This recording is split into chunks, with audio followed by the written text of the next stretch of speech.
the Cellar. Come on in. That was Dave Koepke. He's the owner of the Cellar, a supply shop for homebrewers and winemakers. Dave has been brewing his own beer for 20 years. He's going to share his story and tell us why he decided to relocate his store to Oshkosh. This is Oshkosh Beer.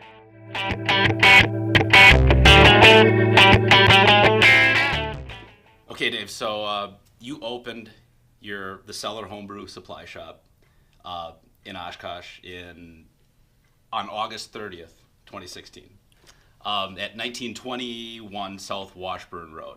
Against all odds. Against all odds. But, I mean, your road to get to this point now is a pretty interesting one. Yeah, it actually involves 2 homebrew stores. Yeah. So, but it goes back further than that too. So why don't you start off talking about how you first got into good beer? Well, let's start with just beer in general. Okay. It started out that we used to switch beers we drink during the weekend. It was like, we had Olympia last weekend. What are we drinking this weekend? So at that time, craft beer was just emerging. So, I mean, you could find the Newcastles, you could find, the imports on the shelf, Sierra Nevada, Boston Beer Company, Anchor Steam was the early ones. The early ones that people were actually stocking. So, and I hadn't got that far yet, I was still drinking, like I said, Blatz, and, one of my favorites is, that I remember was Special Export. Because the first time I drank it, it was like, what is this? Yeah. What is this flavor? it turns out it's hops. Yeah, right. One of the few American beers that actually has a hop presence. Right. And it was, so it started early and it took off. I guess when I went to Europe, I spent 31 days traveling Europe, and so this is like the mid 1990s, late 1990s. Mid 90s. Okay. Yeah, so we're talking like 95. So. And you were backpacking. You were like doing backpacking. Yeah, we went with a day pack with everything we needed and a very small amount of money. $1,000 and a Eurail pass for 31 days. Cool. So you started hitting these European beers that you hadn't had before.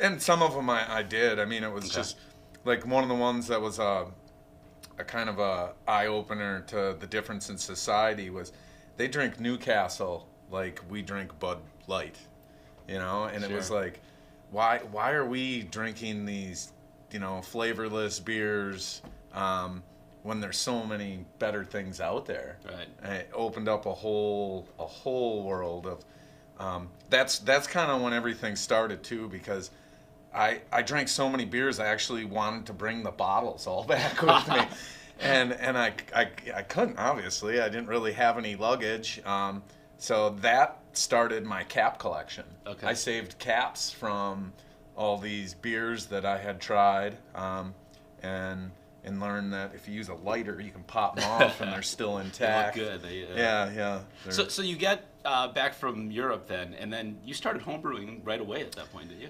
Almost. I moved to Minneapolis. It was on my radar, and probably lived in Minneapolis for all of about a month when I found the James Page Brewing Company's homebrew store. Oh, cool. And wow. It's kind of right there, almost. It was in Minnie, but almost on that St. Paul border. I saw it one day, and then I was like, whoa, I got to go check that out.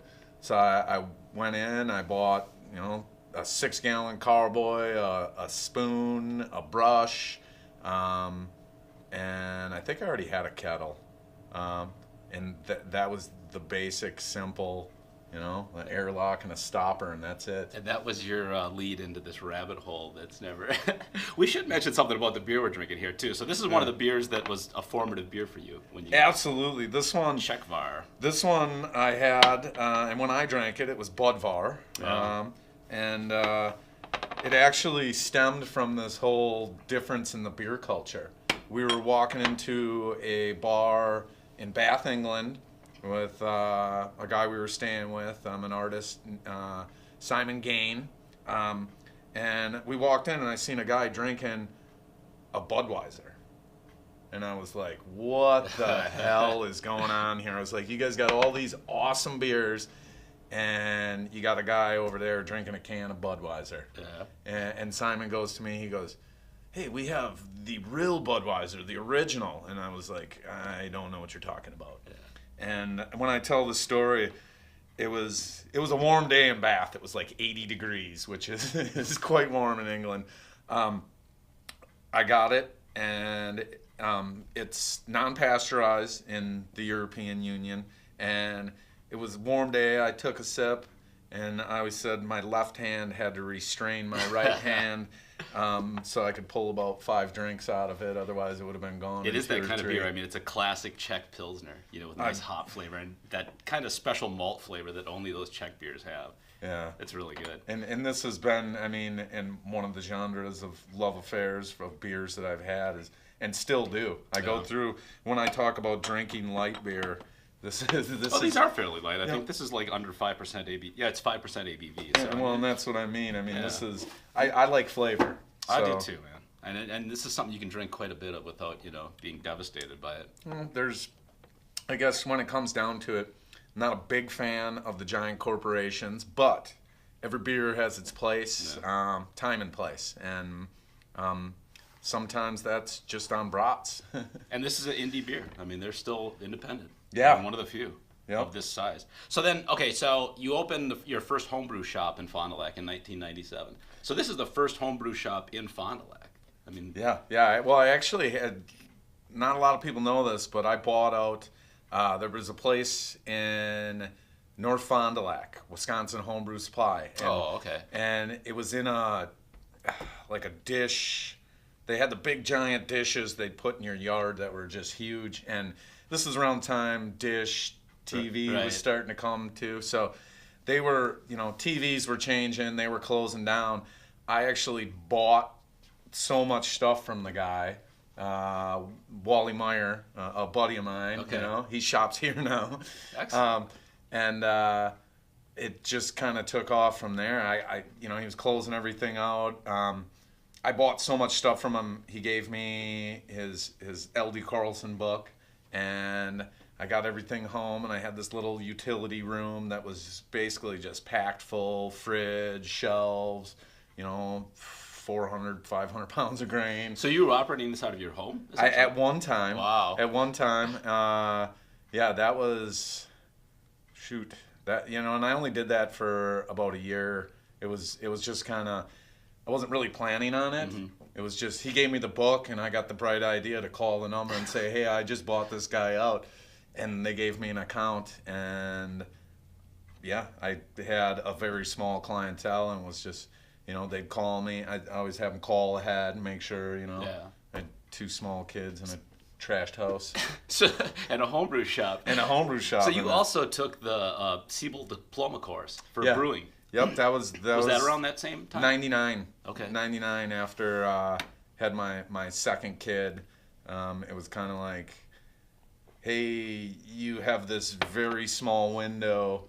You could do this right now, or you could probably never do it again. Yeah. And I jumped at the opportunity. It was, I had to quit my job, go out on a limb, and you are all in at this point.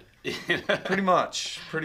It was, so I took that, got a couple job offers, one with Water Street, which Water Street Brewery in Milwaukee. Yep, in Milwaukee. Okay. The one right on Water Street. Yep. Turned that one down. It was more about the drive. I think would have loved to work there. At the time it was Bob Hansen and George Bulvis III, I believe. Yep. George still there as far as I know, and Bob runs the extract plant at Breese. Breese, in Chilton. Yeah, so I would have loved, them guys, great guys. We're all into kind of the same stuff, beer, hiking, biking, camping, and it was the drive. It was low pay, driving to Milwaukee. So I took a job at Adlerbrow for a little bit because it was closer, easier to get to. So. And then 2009, you opened the Cellar in Fond du Lac. Yes. And that was like the first really substantial homebrew shop. Yeah. Oh, and that's a pretty good one too, because if nobody was ever at the first shop, we actually shared a space with an aquarium store. I so remember fish. it well. You'd walk through and it'd be fish, and then you'd get to the back room. You'd get to the back, all of a sudden you'd start smelling malt, and it was just like, oh, okay, this I get it now. Well, it was one of them things, it's you're not going to get, most people aren't going to get rich doing this. You do it because you love it, and it just so happened I knew the guy that bought the place, and I went, hey, is that still for rent? And he said, well, no, we kind of, got somebody in there. So they said, hey, we'll give you a great deal on the back room. So I tried it. Ended up about 2 years later buying a building down Main Street. Down Main Street. I mean, those were, I shopped there, and I like those stores. But, when you moved here earlier, like the end of summer this year here, I mean, this is something else. This is really, it's a big space. What is this, 3,200 square feet? 3,000, yep. Okay. And, I mean, it's a complete shop. It's got everything for home brewing and winemaking. Absolutely. I mean, that's kind of our thing is when you come in, because I've shopped at other places where it was like you go in for 5 things, you walk out with 3 of them. Yeah. So we really stock well. You can catch us occasionally. I mean, Thanksgiving just happened, and that kind of screwed our shipping lanes up a little bit. So, but we're right back, and nobody noticed. Yeah, cool. So, you're kind of calling December your grand opening. Yep. And you're gonna have specials and absolutely all month long. We're just getting here. The thing to have the grand opening was the sign. Had to get that up first. Sign looks great. And then so just things kept pushing farther and farther, and it said, hey, it's December. It's best time of year because we'll get new people, take care of the people that have been coming here. So yeah, we're gonna do we got 5% off all of our wine kits all month long. Same with our beer kits. We'll be running weekly specials. I'm gonna have keg specials. If you're looking to buy one of them nice conical fermenters, you'll see some deals on them. It's, our job is, and we feel, is not so much about selling the stuff. It's about informing you about it and, just teaching. It's like I never pass up an opportunity to teach somebody something or to learn because, customers always say, oh, Dave, you know everything. And I'm like, you guys don't realize that I learn more on that side of the counter. Yeah. Well, that's like, especially this time of year, people are coming in here and they're buying kits for somebody for a Christmas present, which is a great way to get somebody into home brewing. But then all of a sudden in January, they open up that kit and they don't know what the hell to do with it. But you guys are going to you're going to have some classes and stuff in January for people that are getting into it? We're a little understaffed right now, but I'm building the staff up a little bit.